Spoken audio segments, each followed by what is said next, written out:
Bonjour, c'est Dominique. Je suis en train de travailler sur un petit projet et puis j'étais en train de préparer les pages et j'ai pensé peut-être que ça vous intéresserait de savoir comment les fabriquer. Alors c'est très facile. Alors premièrement, vous devez avoir la grandeur de ce que vous avez besoin comme page. OK? Alors il faut à ce moment-là fermer votre album et mesurer à l'intérieur la largeur de ce que vous avez disponible. Alors ici, moi j'ai 16 cm. OK? Et un petit peu plus, mais on peut arrondir à la baisse, ok? Jamais à la hausse parce qu'on veut que ça rentre à l'intérieur. Et je dois prévoir 1 cm parce que les pages vont avoir un gousset supplémentaire qui fait que les pages vont se coucher les unes sur les autres quand on les flippe. Alors, vous calculez l'espace que vous allez faire la page en tant que telle. Alors, moi, je vais aller à 15 cm et demi, un tout petit peu moins. Alors, ici, j'ai calculé. Alors, vous coupez le papier de la largeur de votre page que vous voulez faire. Ici, en l'occurrence, j'ai 15 cm et presque et demi. Et vous calculez aussi la hauteur. Alors, comme j'avais déjà expliqué dans d'autres tutos, alors c'est quand vous avez caché vos tranches comme ceci avec un papier, idéalement bien centré avec le côté, alors c'est la largeur de ce papier qui va devenir la hauteur de votre page. Alors ici, j'ai 16,2 cm. Donc, j'ai 16,2 cm ici, exactement. Alors ça, c'est la base de ma page. Ici, j'en ai deux parce que j'en fais deux. Okay?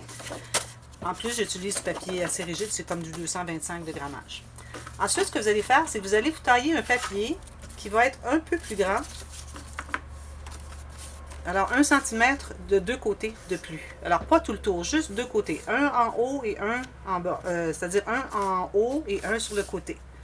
Alors, moi, j'ai taillé mes papiers.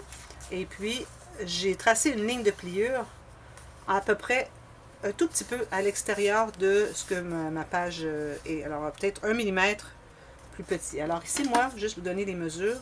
J'ai ma page qui mesure ici, je vais l'avoir en centimètres, 16 cm, mais j'ai laissé 16,1 cm pour le carré du fond, plus 1 cm de deux côtés.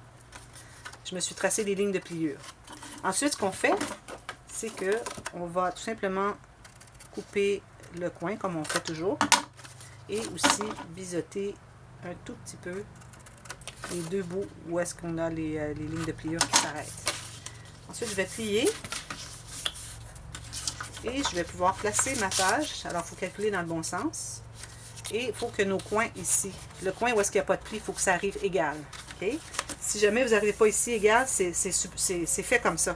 C'est pour ça que j'ai fait le carré du centre de ce deuxième papier 1 mm plus large, pour que vous puissiez coller comme ceci. Parce que si vous l'aviez fait la même largeur, ça pourrait pas, je vais essayer de le faire pour vous montrer, ça pourrait pas plier, parce que c'est trop égal. Alors, il faut lui donner comme 1 mm de jeu. Alors, vous enlignez le coin ici, les deux côtés, chaque côté en haut et sur le côté ici. Et puis, une fois que c'est bien enligné, là, vous allez mettre la colle sur vos petits rabats, les coutures que j'appelle, c'est souvent. Un petit peu de colle, pas trop. Excusez, j'ai un peu de colle un peu partout. Comme ceci. Et tout ce que j'ai à faire, c'est rabattre. Alors, je vais revérifier avant de coller, pour m'assurer que tout est bien égal là où est-ce qu'on ne colle pas. J'appuie bien et puis je vais presser comme ceci pour coller. Alors, ce que ça fait comme page, une fois que c'est fait, c'est que là où j'ai... Alors là, il faut savoir, il faudra mettre la flèche. Okay? Alors, il faut savoir la hauteur. Alors, la flèche, c'est comme ceci. Ça, c'est le haut de ma page. Okay? Alors, cet espace ici sera pour mettre le système de penture, si on peut l'appeler ainsi, si je traduis de l'anglais, qui fait que la page va tourner. Et une fois que ça va être collé, ça va nous faire une pochette sur le dessus pour mettre une carte. Alors, j'ai pensé que c'était peut-être une petite technique que vous aimeriez faire. Alors, vous calculez la hauteur et la largeur de votre page que vous voulez. Vous taillez un morceau de ce format, mais soyez un tout petit peu à l'intérieur, surtout pour la largeur, un petit peu à l'intérieur, un petit peu moins, 1 mm de moins. Ensuite, vous taillez un morceau la même grandeur, plus 1 cm chaque côté. Et puis ensuite, vous biseautez les deux côtés ici, le coin ici, et vous enlignez la pointe, et vous mettez la colle, et vous, tout simplement, vous collez, rabattez. Et c'est important de rabattre sur l'extérieur de la carte, parce que si vous rabattez, si vous collez le carré par-dessus, alors ça vous fait un pli à l'intérieur. On ne veut pas ça, parce que quand on arrive pour mettre des cartes, on ne veut pas avoir un butoir, quelque chose comme ça. On ne voudrait pas que ça bute sur la couture. Alors c'est pour ça qu'on la fait toujours à l'extérieur de la page. De toute façon, ça va être tout couvert de papier, on ne le verra pas. Alors, c'est important de toujours avoir vos plis à l'extérieur des pages. Et je vais vous revenir tout à l'heure avec un autre petit tuto d'une carte géniale. J'ai Sab Créa qui m'a écrit en me posant une question sur une technique. Et puis, elle m'a donné l'idée. Je ne sais pas si c'était ça la question. Je ne suis pas certaine d'avoir bien compris. Mais elle m'a bien expliqué. Mais peut-être moi, je n'ai pas bien compris. Mais ça m'a fait penser à quelque chose. Alors, je vous reviens avec cette idée de carte géniale. Alors, je vous reviens. Merci. Bye bye. À tantôt.